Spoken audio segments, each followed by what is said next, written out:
It's with great pleasure that I enter in your house today. We are back to the moment of the teaching, and the number of the teaching is the number 3. And the title is The Quran is false, but the Torah is the true one. So that is what I'm going to prove today. So again, I am happy to greet all of you. Okay, let me adjust my clothes. Yeah, this is something that I have to do um, at the beginning of the teaching so that your eyes are not bothered. Your eyes and your, what else? Is there another things than eyes? Okay, Yahushua bless you all. It's the Ambassador of Yahushua Elia who enters in your house now. So it's the teaching number 3 that you are following. Okay, let's go. Elia is going to explain that the Quran is false, but the Torah is absolutely true. So why we chose this title? Why I chose this title? Because the book of Quran criticize and blame the truth of the Torah. They say that it is wrong, it is being changed, and so on and so forth. But that is what Elia is going to bring. That are all wrong.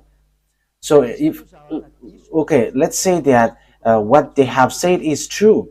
So why they should wrote that wrong thing in their book, the Quran? That is not logical at all. So how can you write something wrong in your book?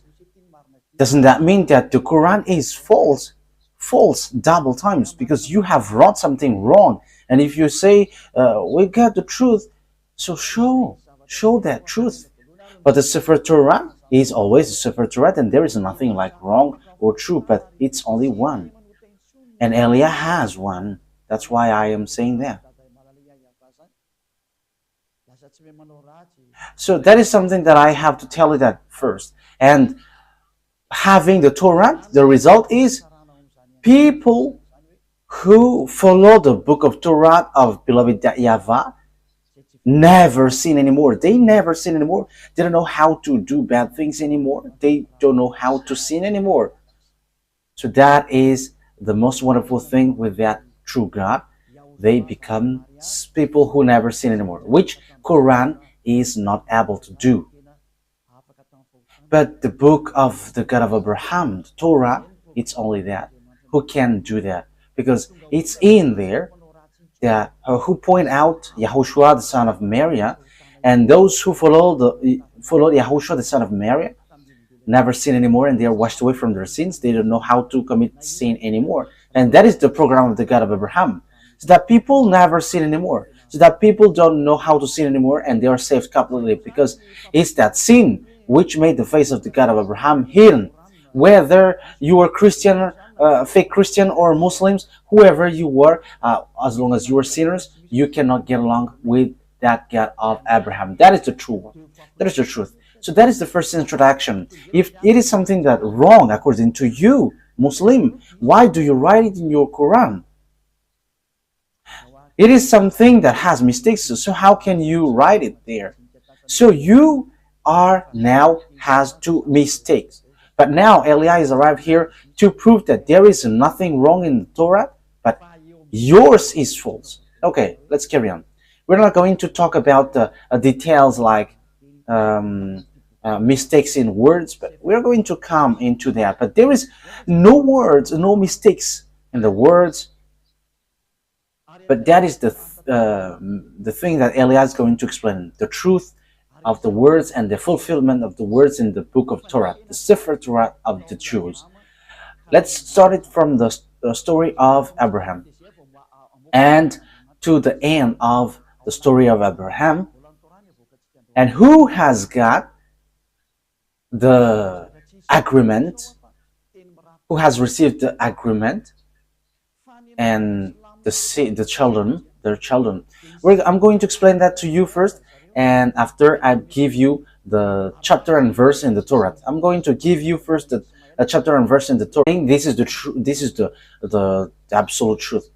But you haven't heard about the story, that story except in the Torah of Jews, and you cannot deny that. So if the Torah of Jews, where you find that true story, how can you just blame like the Torah is false?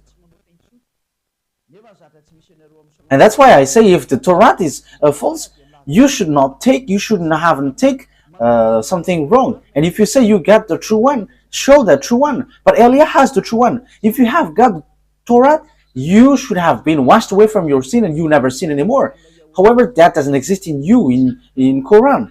Even the Quran said you cannot make you cannot make anyone righteous, and there is no one who were washed away from their sins except those who follow YAHOSHUAH, the son of Mary. Okay, let's get to the true story to prove that you cannot deny the truth of the Torah. So it's as follows. So let me begin to tell it. So listen to you, all humans, listen to this story, you humans who were listening to the teaching of Elia.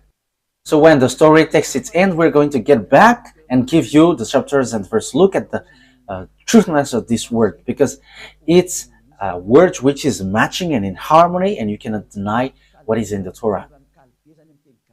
First of all, the story of Abraham. He started in Ur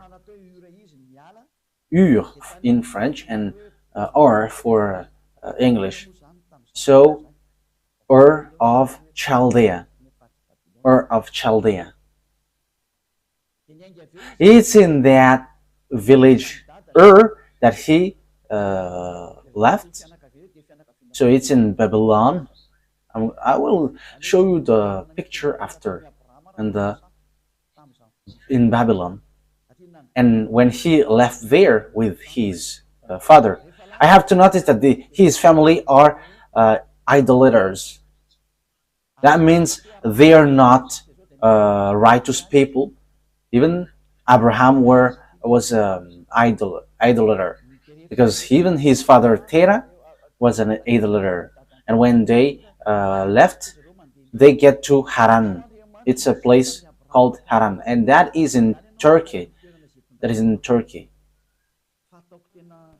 And when his father brought him to Haran, because they are wandering, and God showed himself to Abraham and said to him, go to the place where I bring you, because I'm going to make you great.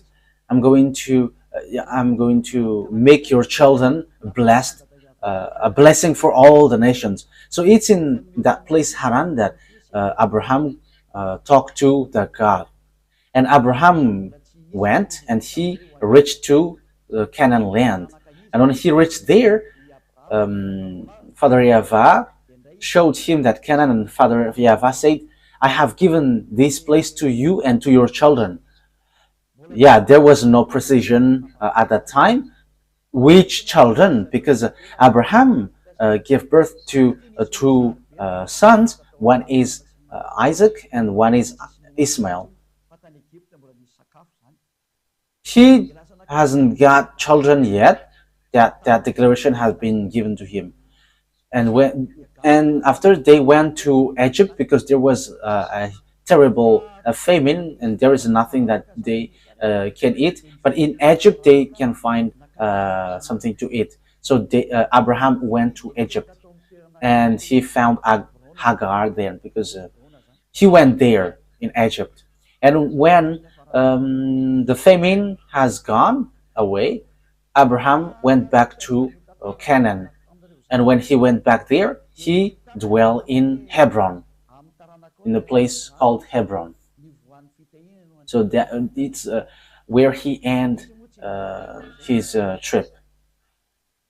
So when that story that I have told you was finished, God said, it's through your children that all the blessing for all nations will come. But he hasn't got children yet at that time. So he was like, who will receive that blessing? However, I am already old. And Sarah took Hagar at that time.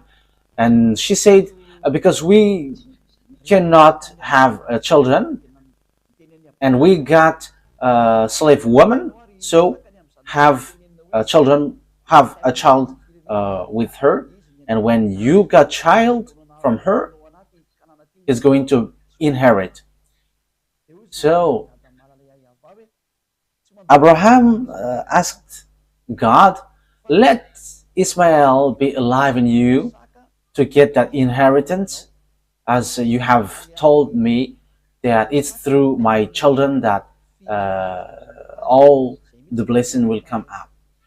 So Father YAHVAH said, no, your son Ismael is not going to inherit, but it's through your son, your own son, Isaac, that all the blessing for all the nations will come from.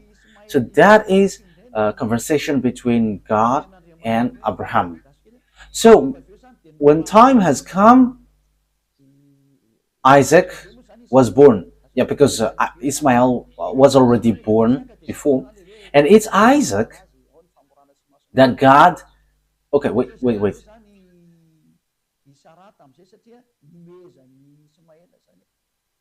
Yeah, wait.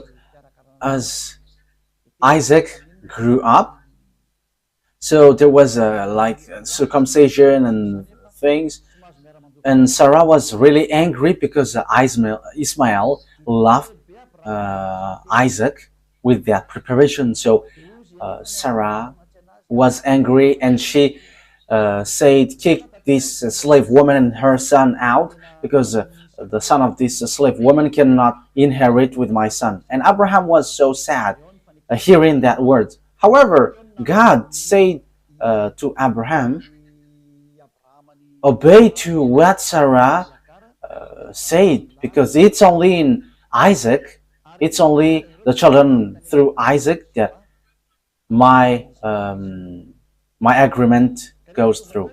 And that's how Abraham kicked out Hagar and Ismail. And when they wander, they get to Beersheba, and that is a desert. This is a desert, and they were lost in the desert. But God saved them, and He gave food, water in this desert. So in this Beersheba, it is below-ish of the Canaan land. So the story goes on. I'm going to give you the words of them. So they went to Paran, and that Paran also, it's near, but that is below-ish the Canaan. That is also a desert. So they dwell there, and Hagar and Ismail dwell in. And then the children of Ismail, they dwell in the place between Shur and Havilah. Havilah it's above, it's in the northwest. I mean, it's northeast from Israel. And the Shur is next to Egypt. I'm going to give you the picture. And that is how the story went through Isaac. And when the time has come when Ismael was not there anymore because Sarah has kicked him out. So it's when there is no Ismael anymore that God has brought Isaac in a mountain to test Abraham. Okay, kill your son if you like me. So it's logical that God did that because He wants to make sure, as Abraham was an idolater, if he dares. So the God of Abraham saw that He really loves Isaac, and He didn't let him kill his son, but replace him into a sheep. And God said, because you haven't protected your son, your only son. Yes, God has said only son. So he considered Isaac as an only son. And it's through Isaac that I will bless all the nations. But God said, you have to know that your children will go and will be slave in another nation. But remember that when they come back, they will bring lots of wealth. That is what God said. So what happened when that declaration has been made to Isaac? Yeah, Isaac died. He had two sons, Esau and Jacob. Esau is the elder one and Jacob is the younger one. And God said, I don't need Esau, but I like Jacob. I hate Esau, but I like Jacob. That's what God of Abraham said. And Jacob has received the choice. And after, the children of Jacob is called Israel, and he gave birth to 12 children, where there was Levi and Judah. Moshe came from Levi, and Yahushua came from Judah, the son of David. A covenant for all, for all people around the world to take away their sins. So that is how the story went. But after, when time has passed, there was another famine, terrible famine in the Canaan. Yeah, it happens in all the nations. But the children of Jacob went to Egypt. Jacob is Israel. When he has a fight with the angels of God, his name becomes Israel. So it's they who went to Egypt because of the famine which hit the land. So it's only in Egypt that they can shelter. So they all went to Egypt with Jacob and with his 12 sons and his wife. So they dwell there, and after, at the end, they were slaves. And the story continues. You see, it is a following up story. So where is the mistake? So when time has come, because they have been enslaved for 400 years, so the words of God were fulfilled. It's the children of Isaac through Jacob who were enslaved 400 years. And when 400 years have gone, God remembered these children of Israel, which he said, it's through your children that I will bless these nations. So Moshe, he sent Moshe to get these children of Israel out of Egypt. And that's what happens, that you cannot deny. And that is in the Quran. You say that it's really the children of Israel that he brought out of Egypt. So you cannot deny that it's Israelites who were enslaved in Egypt. And they came out successfully, and they get to Canaan when they have win against those who dwell in the Canaan land.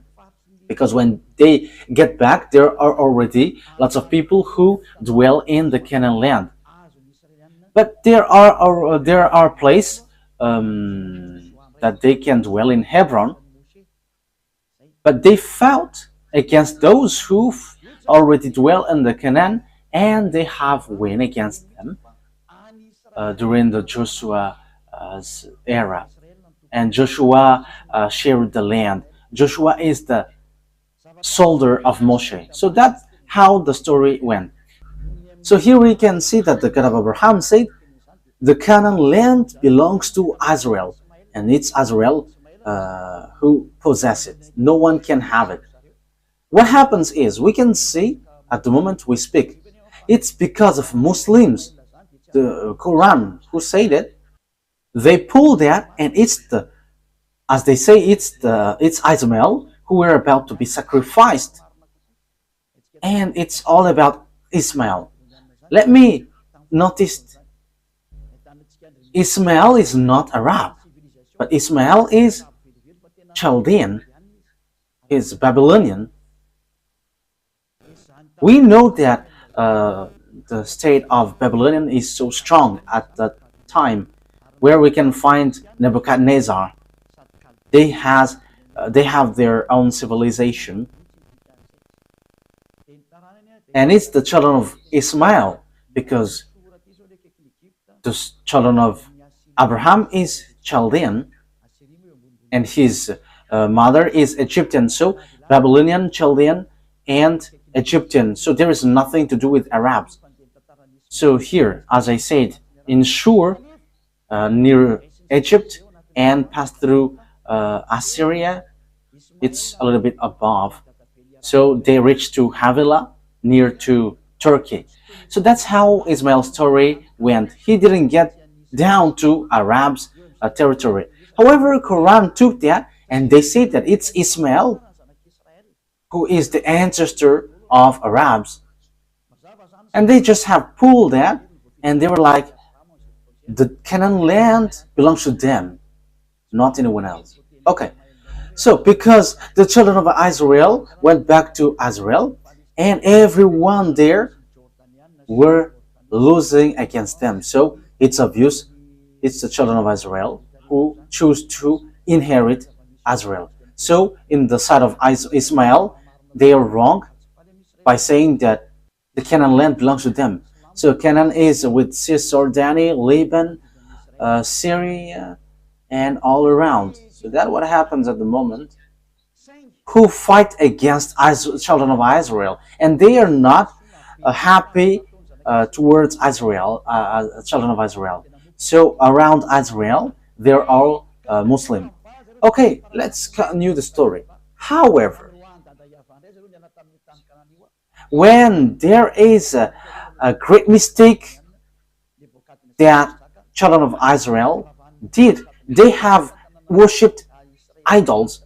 They have worshipped Baal, and Father YAHVAH was really angry, and Father YAHVAH scattered them around the world.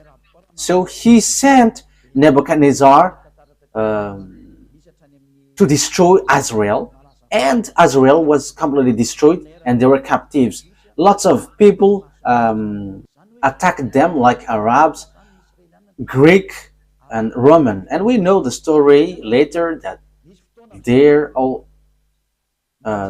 was also Hitler who attacked and destroyed Jews, and so on and so forth. So Israel was really destroyed. However, later, that YAHVAH remembered his word. Even though Father YAHVAH scattered them because of what they have done, Father YAHVAH said, I always remember what I said to Abraham.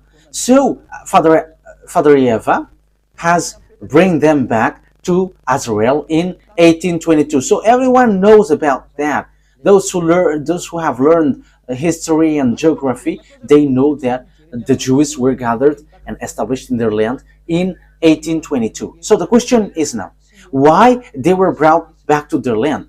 Because that is the words of God of Abraham, whose name is YAHVAH. And when they were brought back there, Jeremiah the prophet said, protect them like a shepherd protect their flocks. So NATO, American, has protected them when they reach Canaan. And that is what happens at the moment. And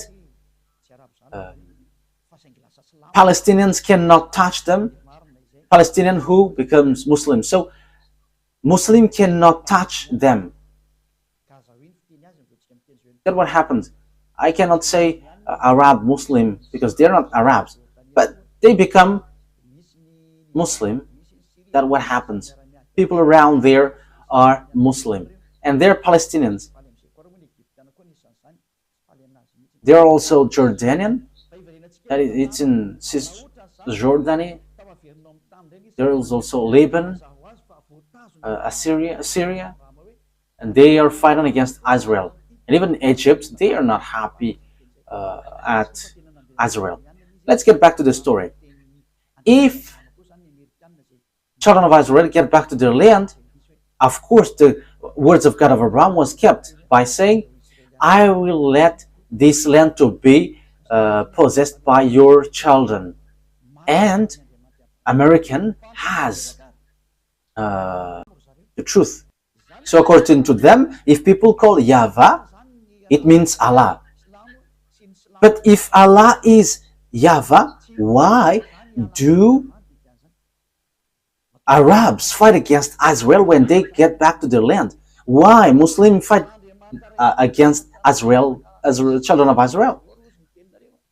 But they fight one another because Allah and YAHVAH cannot get along, so they're not agreeing each other. So if these two descendants, children of Israel and Arabs, has only one God, I will explain after that. Ismail is not Arab. Those who say that are wrong. If we say that these two descendants have one God, the same God, the God of Ismail, that you think is Arab, but that is not the truth. But the God of Arab, who gave the Quran, if the God of Arabs is the same as the God of Jews, YAHVAH, Muslim and Israeli should not fight each other because they're worshiping one God. So why do they fight each other? But they're fighting each other until now and non-stop. Israeli and Muslims, Arabs. That means that the God who brought the children of Israel are different from the God of Arabs. They are completely different, but you Muslims forced it to be the same because you have stolen the story, the teaching in the Sefer Torah, because you want to be the descendants of Ismail. So that is how it ended up. So answer that question: if Allah, God of Quran, and YAHVAH, God in Torah, are the same, if they are the same, why do you fight? Why don't you accept that the land of Canaan is yours? That's why you were fighting against Israeli. But Israeli, children of Israel, they are fair by protecting their land. Whoever touched their land, they're hit. They hit. I am not protecting them, but they have despised Father YAHVAH. If they haven't despised Father YAHVAH, maybe something else has happened.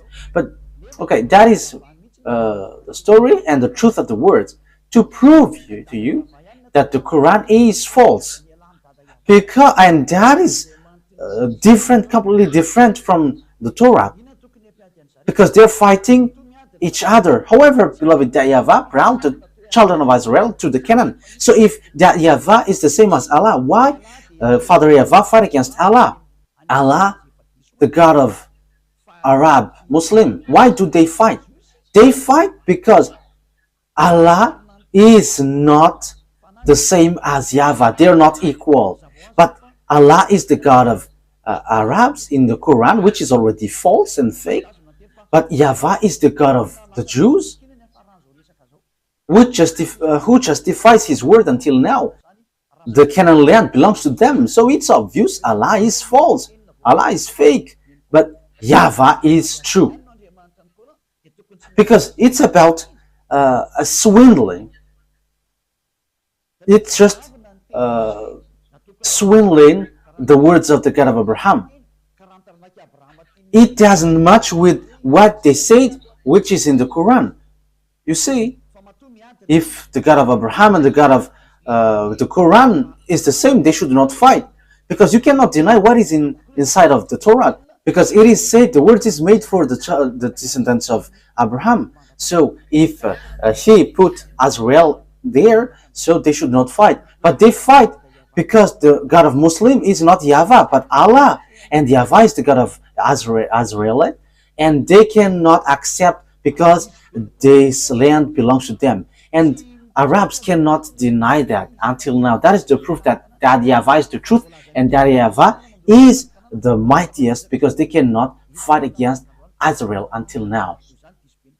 And the Quran is completely false, because what they said, like Ismail inherit Canaan, that is not logical. But and now Israel is really established, and until now. So Quran is completely false, because the words of God didn't get to the Quran, like in Arabs got the Canaan land, but the Canaan land belongs to Israel, and even Israelites get back to their land in 1822. So it's been 200 years ago. It's 200 years ago. So as conclusion, to finish the long words, it's obvious that the words of God is true.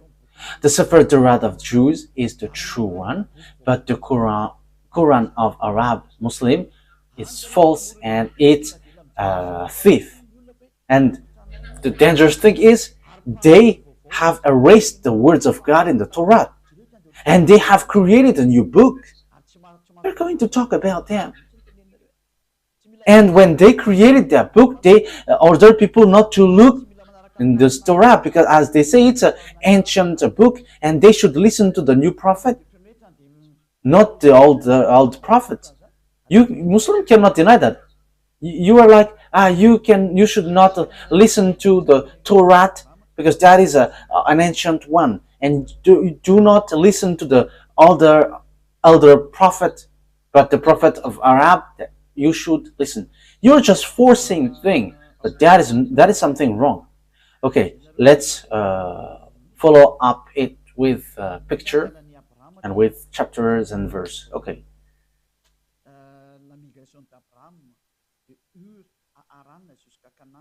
Okay, I'm going to show you pictures, and it's after then that you. Okay, here is the way of Abraham. The migration of Abraham, to Haran until Canaan. So it's with this red line that he went through. Yeah, make it in a full screen because it is cut. Okay, move it to the right. Move it again. Okay, that's it. So it gets to I. So he started from Babylon, which is called Ur. So he left there and he went to Haran, and he then went to Canaan. So with this red arrow. So that is how Abraham went through this way. So when he went back, let's say, after he went to Egypt. So let's see, where is that place? So when he went back, he stayed in Bethel, in Hebron. So yeah, they are a close each other. So he dwelled in Bethel. After seeing this Bethel and Ai, it's in Hebron. It's near the Black Sea, Dead Sea. So here is the Hebron that I have talked to you. So he dwelt in between Hebron and Ai, Bethel and Ai. So that is the story of Abraham during his migration. So he really reached the Canaan land, and it's the Canaan land which is given to him and his descendants. So let's take a look at the Sefer Torah of the Jews. Let's read the chapter and verse from now on.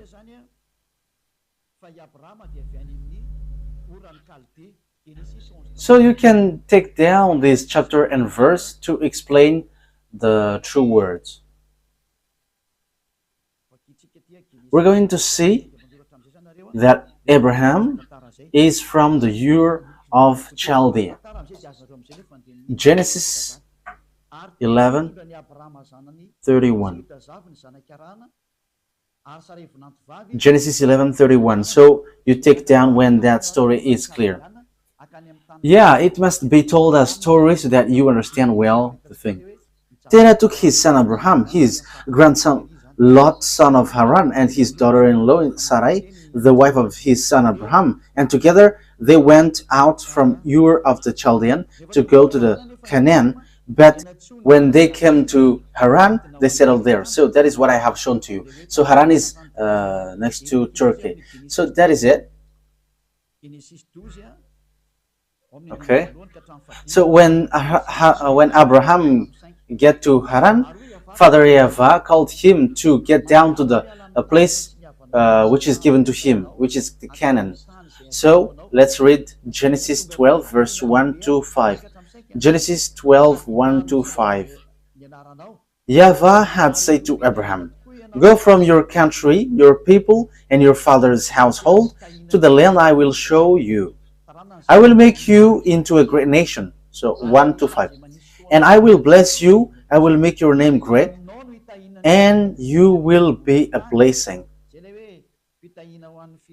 So you will be a blessing. So it's through his descendants that this world will be blessed. I will bless those who bless you, and whoever curses you, I will curse. And all people on earth will be blessed through you. So that is blessing for the people around the world. So Abraham went as YAHVAH had told him, and Lot went with him. Abraham was 75 years old when he set out from Haran. He took his wife Sarai, his nephew Lot, all the possessions they had accumulated, and the people they had acquired in Haran. They set out for the land of Canaan. They arrived there. So they went to Canaan as the picture I've shown to you before. I think that's clear. I think that is already clear for all of you. So they went to Canaan. They reached Canaan according to what God said. I'm going to bless you here, and it's through your descendant that I will bless all the nations. And beloved, YAHVAH said that it's the descendants of Abraham who will inherit him in this Canaan land. But there is no precision at the time which of his descendants, because he hasn't given birth yet. So we can see that in Genesis 12:8, that we can see God has given declaration that it's through your descendants that I give this land. So 12:7, YAHVAH appeared to Abraham and said, to your offspring I will give this land. So he built an altar there to YAHVAH, who had appeared to him. So Father YAHVAH said, this land belongs to your offspring, your descendants. So which one of the descendants of Abraham owns the land? But let's the story goes. Let's see another story.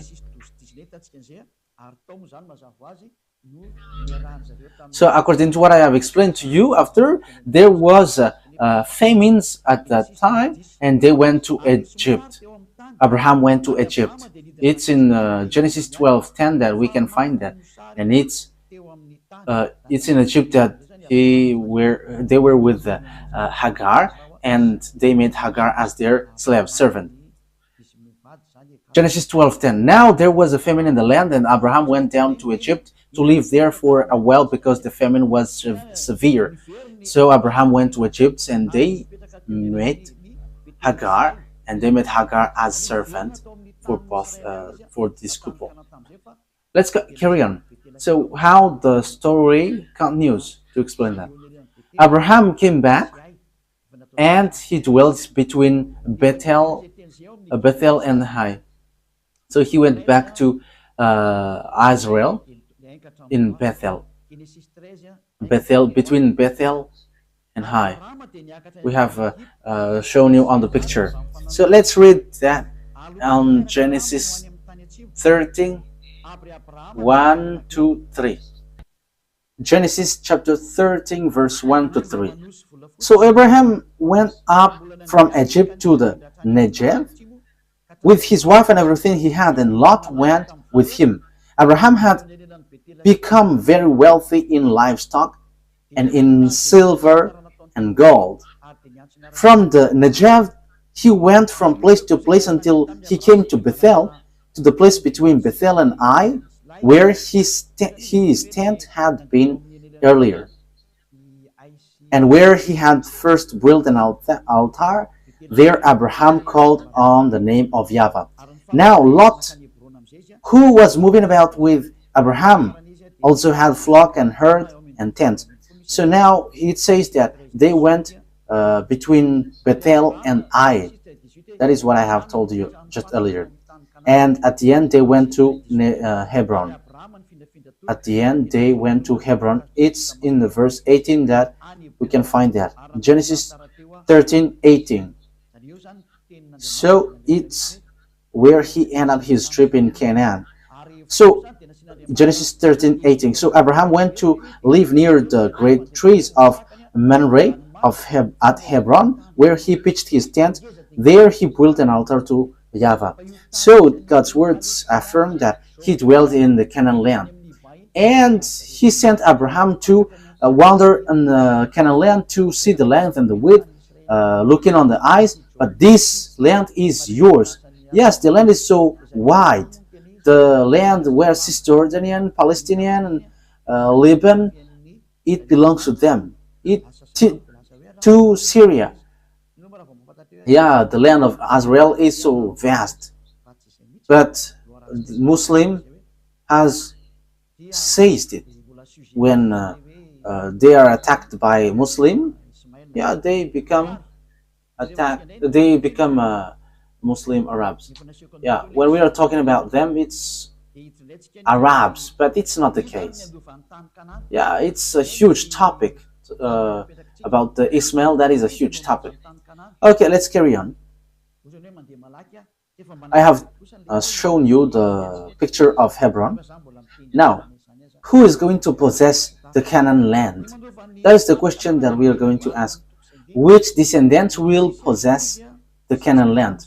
You may say, I am fast.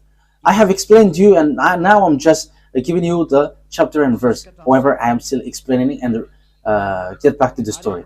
So this is the one who will possess the Canaan land according to the chapter and verse. Genesis 12, 6-7. Abraham traveled through the land as far as the site of the great tree of Moreh at Shechem.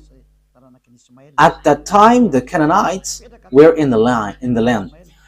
YAHVAH appeared to Abraham and said, "To your offspring I will give this land."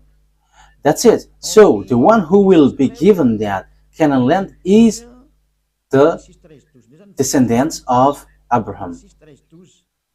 But which one of the descendants of his descendants? In Genesis 13:12, we're going to read that. Genesis chapter 13, verse 12. We're going to read. You may say, yeah, it keeps repeating. Yeah, that is not a problem. It's an emphasis. Abraham lived in the land of Canaan, while Lot lived among the cities of the plain and pitched his tent near Sodom. Now the people of Sodom were wicked and were sinning greatly against YAHVAH. So the children of Israel dwell in the land of Canaan. So we're going to see what is the words of Father YAHVAH about this land. Well, whose land is where Abraham dwelt. So Genesis chapter 13, verse 14-17. Abraham said to Abram after Lot has parted from him, "Look around from where you are, to the north and south, to the east and west." So it's in Hebron. Look around from where you are, to the north and the south, the east and west. All the land that you see, I will give you and your offspring forever. So, the land of Canaan is given to the offspring of Abraham. But who's going to possess this? So, let's read on verse 17. "Go, walk through the length and breadth of the land, and I'm giving it to you."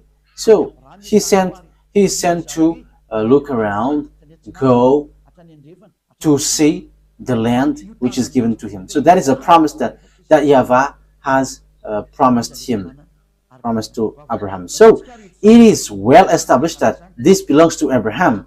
It's so wide, from north to south, to east to west. So everything that you can see, it belongs to you. The land is so wide, so huge. Okay, let's get to another situation. The question is, who among the descendants of Abraham that he has given birth, who will possess the land? But that is the problem until now. That's why this war occurs. That's why I told you this God, Allah and YAHVAH, are not the same. Allah is the fake God of Muslim, for Arabs. I have told you, I have proved you how he is wrong. And I have given you also the God of Abraham, which goes through Isaac and Jacob. So let's continue the words.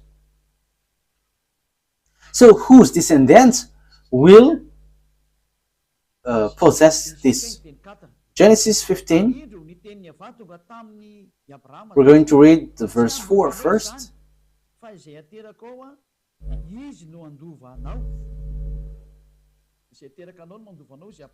Genesis chapter 15 verse 4. Then the words of YAHVAH came to Abraham.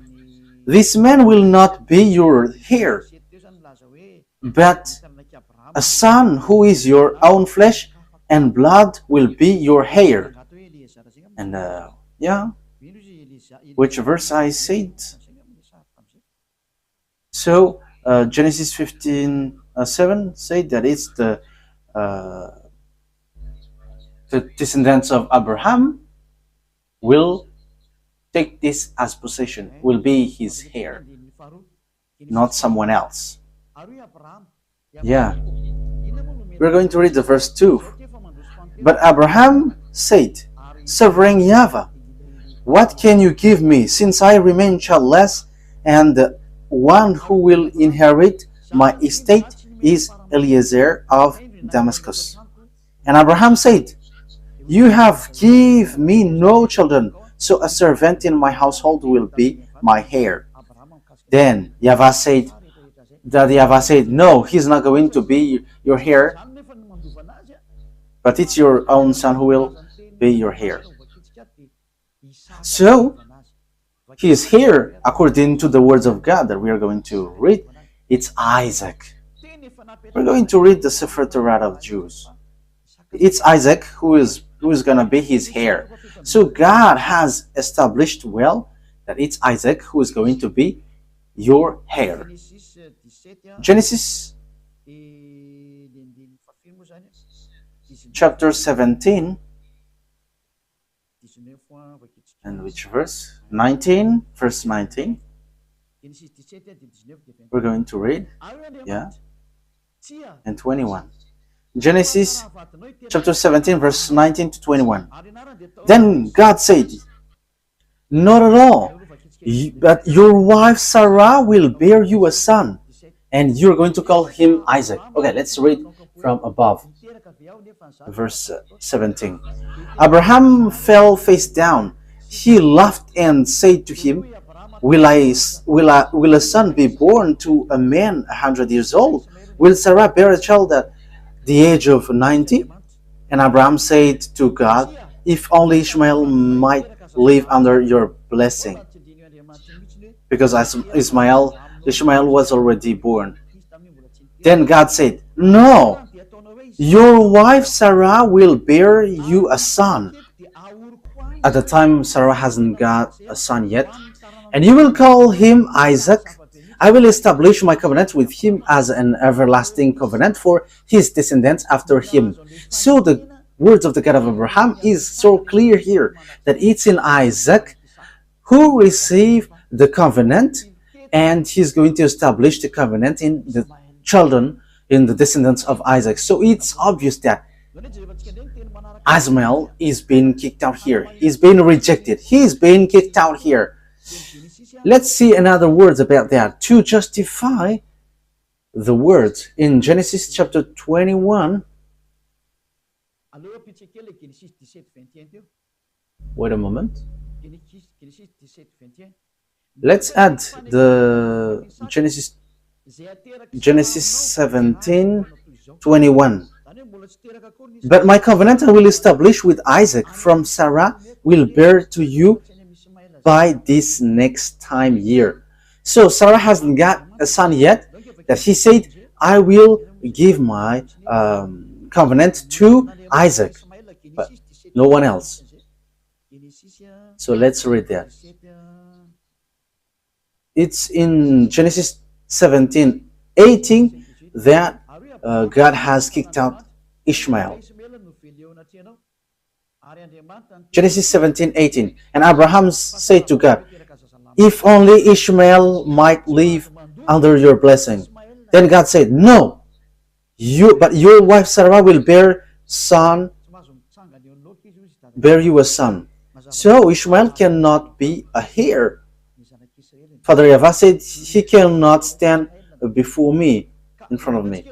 So the children of Ismael and Ismael were being kicked out by and rejected by Father YAHVAH. So in Genesis,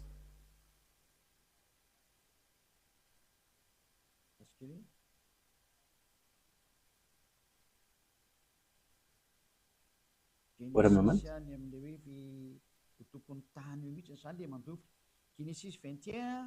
In Genesis, it talks about the owner of the land, the one who will possess it.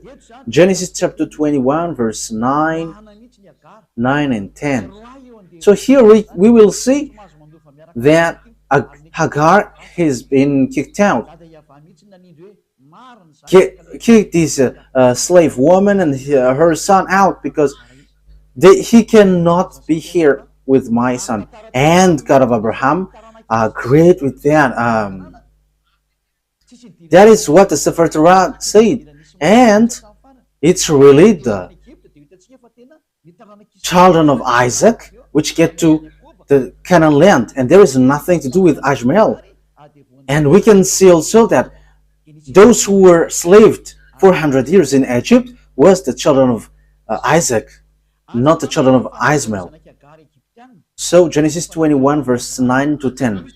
But Sarah saw that the son whom Hagar the Egyptian had born to Abraham was mocking.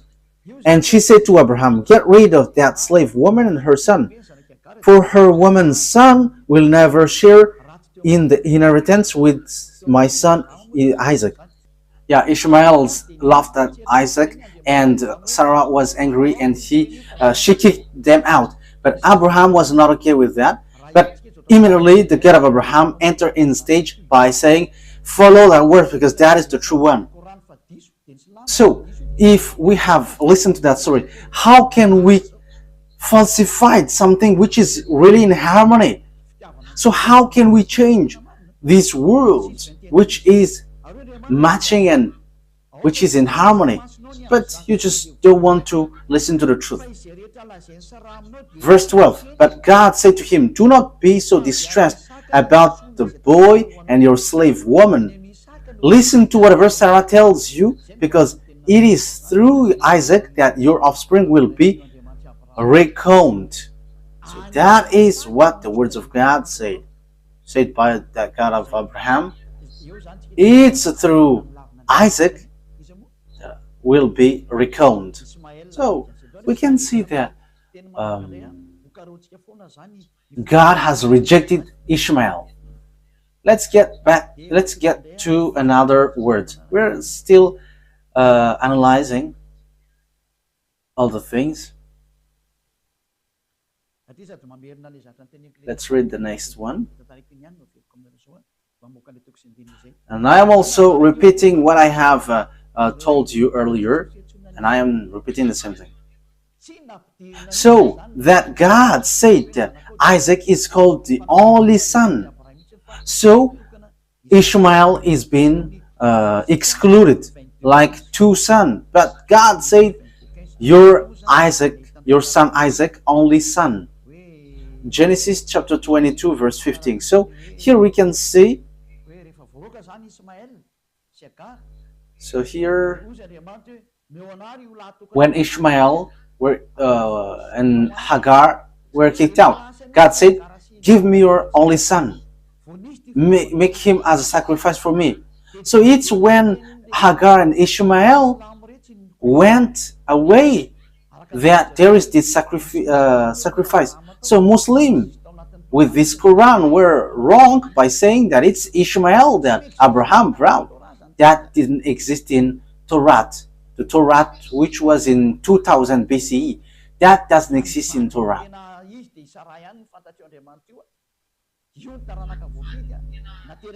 But the real wife is Sarah, and that is the chosen offspring. And it's through his womb that I accept, and it's Isaac. Genesis chapter 22, verse 15. The angel of YAHVAH called to Abraham from heaven a second time and said, I swear by myself, declares YAHVAH, that because you have done this and have not withheld your son, your only son. So it called only son. So it's only Isaac who is the only son of Abraham. So the God of Abraham, whose name is YAHVAH, has rejected and kicked out about Ishmael. And it's not in the dashboard of the God of Abraham. And according to the Sefer Torah of Jews, don't let him in. Yes, that is really clear. Let's get to another explanation, as I have given you earlier, but I'm giving it to you little by little. So God has given declaration. It's through the descendants of Isaac that all the blessing of all nations will come from. So the salvation, it's about the salvation for the people to become someone who never sin anymore. That is the meaning. So that they become righteous. So we can see that even the book, the one who wrote the book of Quran, he have asked for forgiveness. If you know the story, he was not sure yet if he will go to paradise or not. You have to. He's not sure yet if he will go to the heaven of heavens or not. You have to follow your book. But Elia, in our book, we say that we are sure 100% our way when we're with the God of Abraham, with YAHOSHUAH, the prophet, the last prophet in Jews he sent. Okay, let's read Genesis chapter 22 verse 18. And through your offspring all nations on earth will be blessed. Let's repeat that again.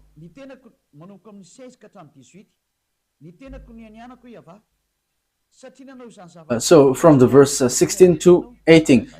And said, I swear by myself, declares YAHVAH, that because you haven't done this and haven't protected your son, your only son, it's Isaac, I will surely bless you and make your descendants as numerous as the stars in the sky and as the sand on the seashore. Your descendants will take possession of the cities of their enemies, and through your offspring all nations on earth will be blessed, because you have obeyed me. So it's clear, the offspring is Isaac. So the offspring where the salvation come from is from Isaac, and it ends to YAHOSHUAH. The saddest thing is Muslims accept YAHOSHUAH, but after they say you must follow Arab's prophet. That is surprising. However, there is nothing to do with Arab's prophet till the end.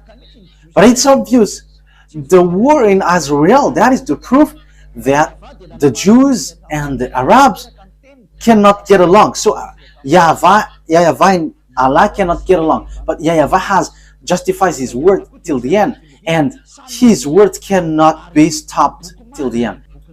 And YAHVAH is not Allah. Allah is not YAHVAH. They are completely different.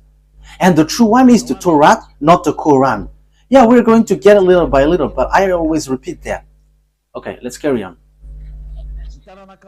We are not getting to another word. The offspring which will receive the blessing is the offspring of Isaac. Genesis chapter 26, from the verse 3 to 6. Genesis chapter 26, verse 3 to 6, to 5.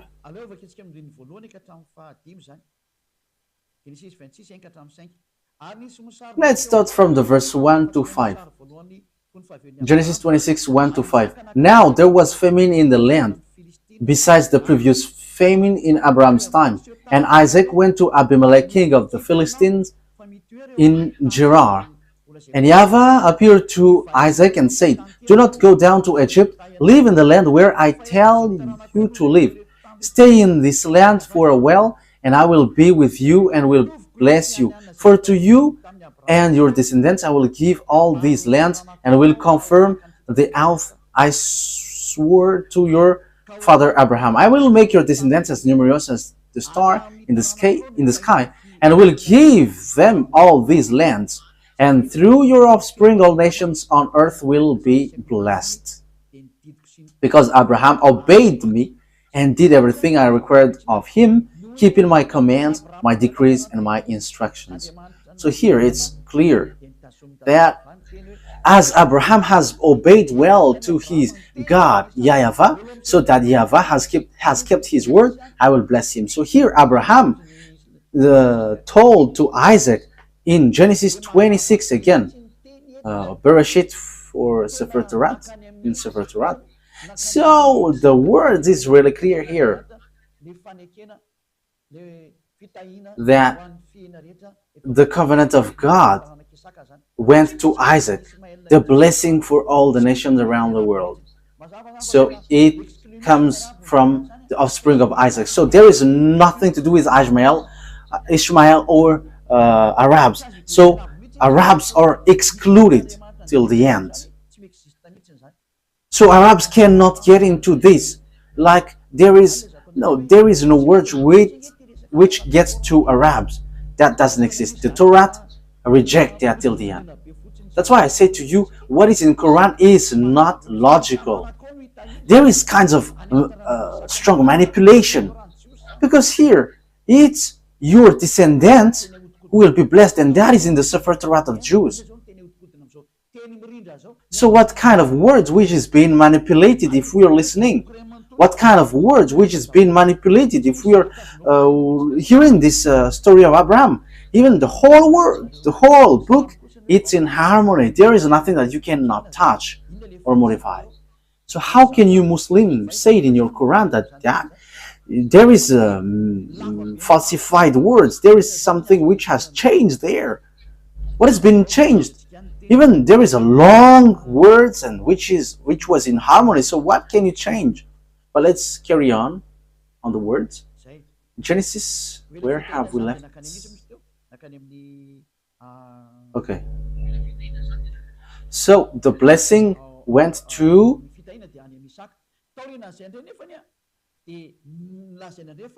the blessing was in Isaac. So after then, it was said that blessing went to Jacob. So that all the blessing of nations went to Jacob. So let's take a look at the story of Jacob. Genesis chapter 28.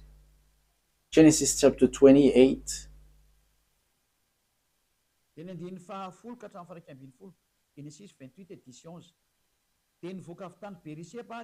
So Genesis 28 verse 10 to 11. Jacob left Beersheba and set out for Haran. When he reached a certain place, he stopped for the night because the sun had set. Taking one of the stones here, he put it under his head and lay down to sleep because it's already night. And he had got a dream, and he saw the angel of God going up and down. So in the verse 13, God, YAHVAH, has shown to him. There above it stood YAHVAH, and he said, I am YAHVAH, the God of your father Abraham and God of Isaac. So how can you say that this is falsified? It is really well established, God of Abraham and God of Isaac. So it's the book of the Jews, you cannot touch it. So it is said, I'm going to give you, Jacob, this land. Your descendants will be like the dust of the earth, and you will spread out of the west and the east, to the north and to the south. All the people on earth will be blessed through you and your offspring. So here, it's through your descendants that the all earth will be blessed. So here, there is no mistakes in the words of Father YAHVAH, but it is really matched in harmony.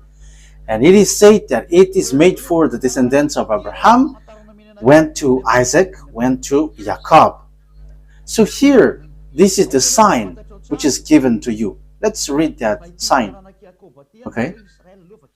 Remember that the child, the descendants of Jacob, which is called Azrael also. Okay, let's read that. In Genesis chapter 32, verse 39. So here, where the name Azrael comes up. What? Where is that?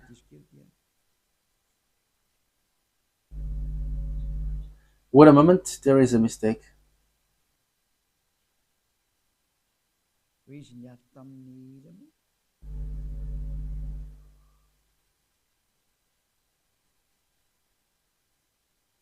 When he found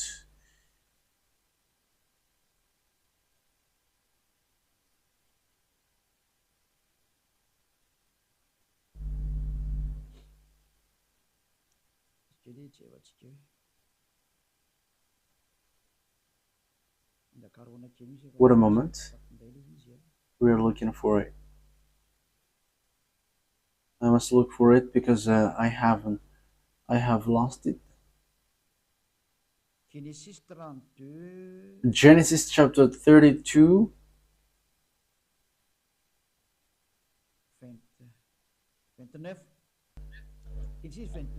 Verse 29. Genesis chapter 32, verse 28-29. Then the man asked him, "What is your name?"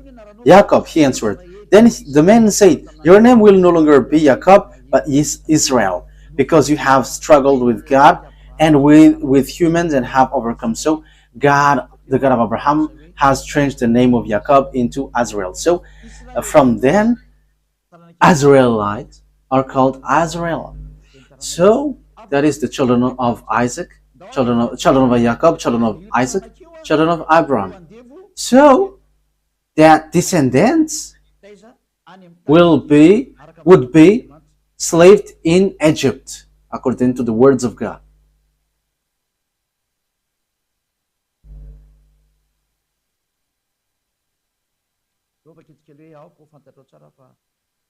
Okay, let's see where there is a passage saying that your descendants will be slaved during 400 years. Genesis chapter 15, verse 13. Genesis 15:13. So the descendants who will inherit will be enslaved with 400 years. So these are those who were enslaved in Egypt. Then YAHVAH said to him, "Know for certain that for 400 years your descendants will be stranger in a country not their own, and that they will be enslaved and mistreated there." Verse 14, "But I will punish the nation they serve as slave, and afterward they will come out with great possession." So the descendants who will be chosen and who will bring the covenant for all humans, and it's about salvation of all humans, and the descendants who is going to be the heir of Abraham will be slaved in Egypt, where Father YAHVAH led them to be. And those descendants are the descendants in Isaac.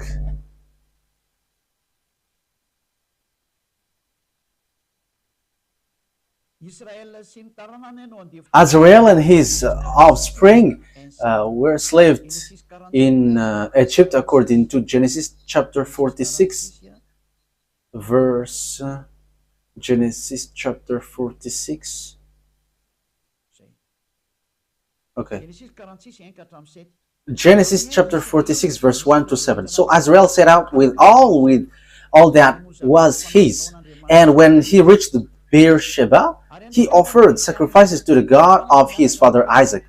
And God spoke to Azrael in a vision at night and said, "Jacob, Jacob."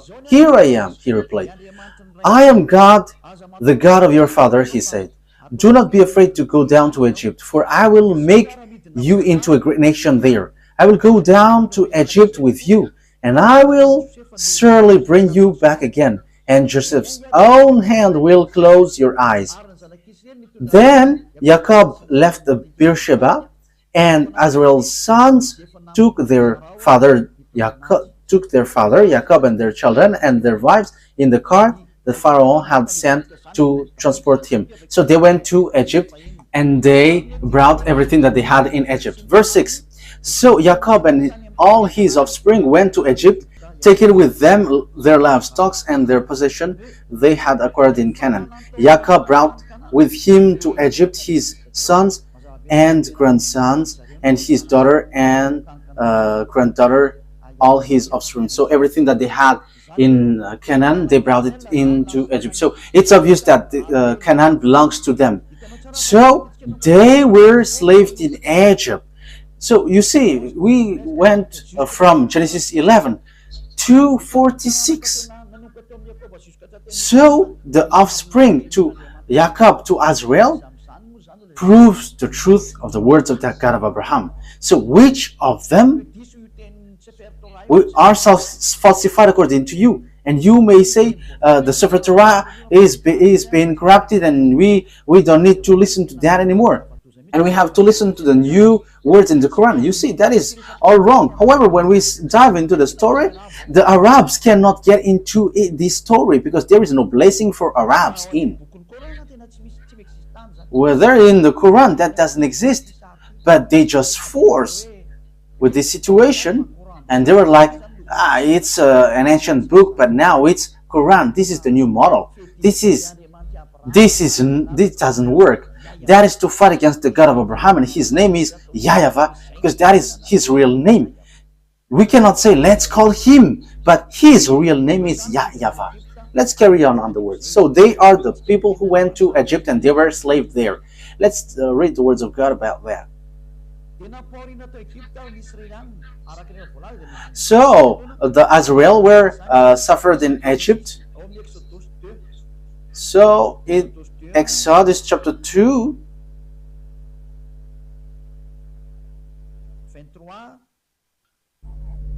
(23 to 24). So we must follow this story so that we know and we can see the mistake in the Quran, which despised and rejected the Sefer Torah of Jews, so that they can establish the prophet that they must follow. That is the reason. They were like, get this aside. This is the new book. Follow the new prophet. Don't listen to the previous one anymore. However, when we are listening to the story in the Torah, it's obvious that the descendants of Ishmael are being kicked out. There is nothing to do with Arabs. So in the Quran, it's a trap just to reject the Sefer Torah of Jews, which is the word of the God of Abraham, YAHVAH. So that is unaccepted. That's why Eliah come to bring the glory of beloved YAHVAH back. Yeah, the teaching is a bit long. I'm not going to cut it until the words ends, because you're already carefully listening to its end. Exodus chapter 2 verse 23 to 24. Genesis 2 23, 24. During that long period, the king of Egypt died. The Israelites groaned in their slavery and cried out, and their cry for help because of their slavery went up to God. And God heard their groaning, and he remembered his covenant with Abraham, with Isaac, and with Jacob. Now it keeps repeating the covenant in Abraham, Isaac, and Jacob. So there is nothing to do with Arabs. There is nothing to do with Ishmael, but that is just a made-up story, so that people don't follow the Sefer Torah of Jews, but will follow a fake God. And God looked on the Israelites and was concerned about them. And he remembered, this is the word that I have told to Abraham. So God has looked over them. So when it reaches more than 400, it's approximately 430 years. So the words was being fulfilled. Exodus chapter 12 from the verse 37. We're going to read it. Exodus chapter 12.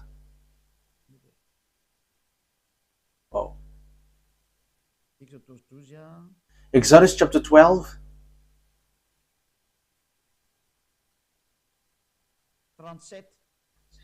verse 37. The Israelites journeyed from Ramesses to Succoth. There were about 600,000 men on foot, besides women and children. Verse 40, where is it? Verse 40.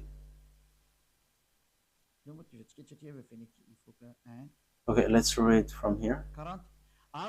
Verse 40. Now the length of the time the Israelites people lived in Egypt was for 30 years. And at the end of the 430 years, they, to the very day of YAHVAH's division, left Egypt. So the 400 years was an approximative date. Maybe people will criticize that this is not precise. You cannot force God with time. But when he said 400 years, but he will not give you precision. Even one day for him is 1,000 years for humans. So how can you make precise time for that? So it's here. This is the people who were enslaved in Egypt, and God has brought them out of Egypt and brought them to the Canaan land. And the children of Israel get to the Canaan land as Joshua has led them there. Let's read that. Joshua chapter 11. Joshua 11:23. Joshua 11:23. That the children of Israel get to the Canaan land. And that is to tell you, all who follow this teaching, there is nothing that you can deny with what Eliah has taught here. But the words of salvation was in harmony. The program of Father YAHVAH to save people in Israel. And devils wanted to manipulate in all way. But you devils cannot move anymore. Eliah has arrived. And this teaching cannot be gone against anymore. The truth must get back to the truth. And the salvation of the people, because everyone are to be saved. Arabs, English, Chinese, African. Eliah saved them all. Eliah saves. That's why Eliah brings back this word to save you. Okay, let's carry on. Joshua 11:23. So Joshua took entire land just as YAHVAH had directed Moses, and he gave it as an inheritance to Israel according to their tribal division. Then the land had rest from war. So there was no war anymore, because Joshua has taken all the entire land, as Father YAHVAH said, this is all your land. So when they seized the land, the words of Father YAHVAH has been fulfilled, and Ishmael cannot get included. There is no Ishmael who said, where is our part of land? No, there is no such thing. And until now we see that it's the land belongs to Israel. So what happens after? When the children of Israel, the mindless one, the fool one, did bad things again. I say fool because after seeing these things, they should not betray God. But they have betrayed God and they worship Baal. Okay, let's read the words of God.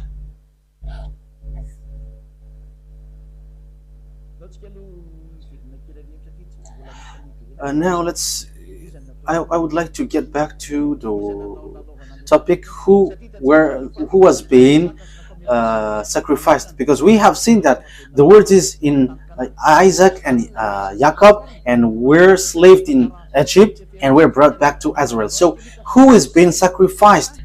And until now we can see that the land belongs to Israel. So who is being sacrificed in the Mount Moriah?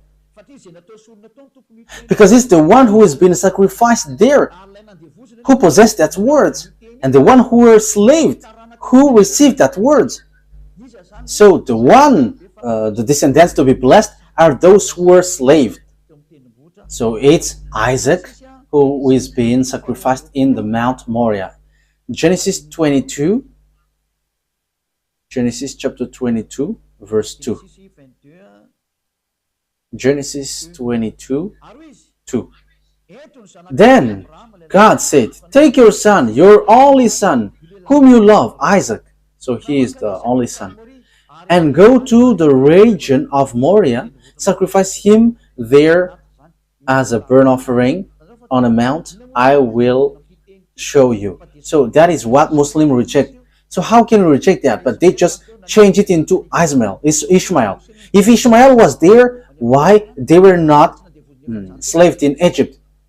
And why the descendants of Ishmael were not slaved for 100 years? But there is no descendants of Ishmael, but they just pull it like they're the ancestor of Arabs. But Arabs, they're in the south. Ishmael is Egyptians. He is above there in Israel. So there is nothing to do in Arabs. So verse 16. So it's these descendants who receive. Okay, Genesis chapter 22, verse 16 and 17. We get back to this. "And said, I swear by myself, declares YAHVAH, that because you have done this and have not protected your son, your only son, I will surely bless you and make your descendants as numerous as the stars in the sky and as the sand of the seashore. Your descendants will take possession of the cities of their enemies. And through your offspring, all nations on earth will be blessed." So, it's obvious the words is true. And the descendants of Abraham in Isaac, that there was the blessing. So, Isaac, it's in Isaac that all the words are fulfilled. So, it's Isaac who are being sacrificed. It's through the descendants of Isaac that all the nations are blessed.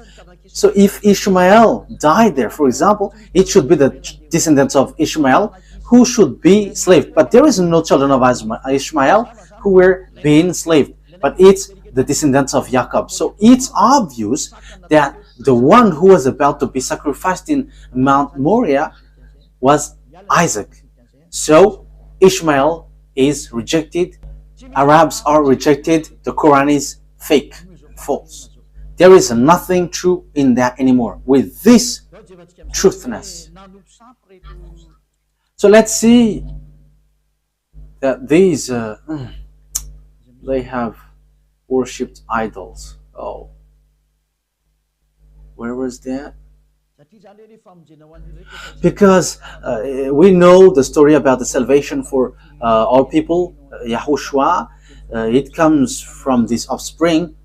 So YAHOSHUAH came out from that. We're going to talk about that next time, but let's get back to the story. Because when they get back to their land, it's obvious that YAHOSHUAH came from Israelites. So we know the story. He was born by Maria, and he brings the salvation for all the people around the world. Glory be to beloved YAHVAH. Glory be to YAHOSHUAH. But children of Israel sinned, and they end up by being scattered out of their hand. Because Father YAHVAH said, if you broke my law, I'm going to scatter you. Leviticus chapter 26, and also we're kind of ending the word. Verse 14, 15.